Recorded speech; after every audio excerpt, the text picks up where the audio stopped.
Where's the money and where are the devices? A WCNC Charlotte investigation found nearly $1.5 million in Charlotte-Mecklenburg school technology has either been lost or stolen in recent years. Some of those items like iPads and Chromebooks actually ended up in pawn shops. The new interim superintendent for CMS told our Nate Morabito how the district plans to tighten it up moving forward.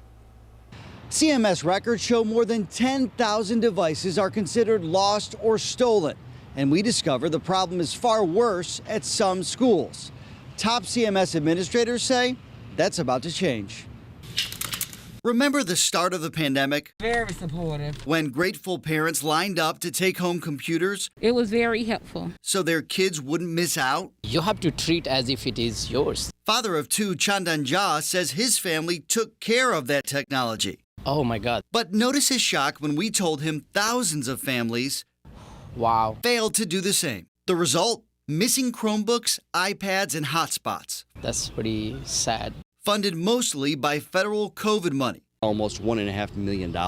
That's really a shame. Even more concerning to mother of three, Brooke Weiss. There's major money invested in that. The fact the district doesn't know how much money, if any, schools have tried to recoup from students and parents to cover the losses. Such a surprise, the Moms for Liberty local chapter chairwoman struggles to even find the words. I don't even understand. That's not even fathomable to me. Like, how can they not be tracking it? The district only started tracking missing technology in the last few years. Data shows since then, the school system has documented more than 6% of its devices as lost or stolen. Like, where are they disappearing? CMS is trying to find out. Administrators believe the pandemic and students' home lives played a role, confirming some show up in pawn shops. Others, they suspect, students may pass on to family members. New Chief Technology Officer Candace Salmon-Hosey says our discovery gives her the chance to ensure accountability moving forward and learn best practices from other large districts. On my watch, they will. Promising the numbers will improve in the coming months. WCNC Charlotte's analysis of district records identified more than a dozen schools where missing technology is the worst. On these campuses, the data show at least 1 out of every 5 computers or hotspots are considered missing. We'll keep working with those schools individually and giving them more training and keep trying to lift those schools up. That's not the only action CMS is taking. We will be looking at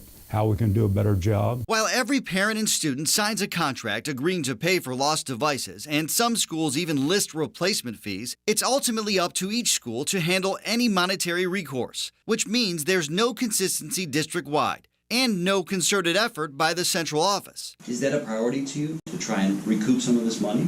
Sure, they're working on it right now. New Interim Superintendent Hugh Hattabaugh says principals are now trying to track down the lost equipment and creating a practice of collecting money in certain circumstances. We will be responsible with dollars. As he looks forward, he wants taxpayers to remember the challenges of the past couple years. There were events that we had no control over, but from here forward, we can. Remote learning eliminated regular equipment inventory checks and left devices in the hands of students, not just during the school year, but in the summer too, jeopardizing taxpayers' investment along the way. While the technology is worth money, once it's reported lost or stolen, it's basically worthless to anyone without CMS credentials.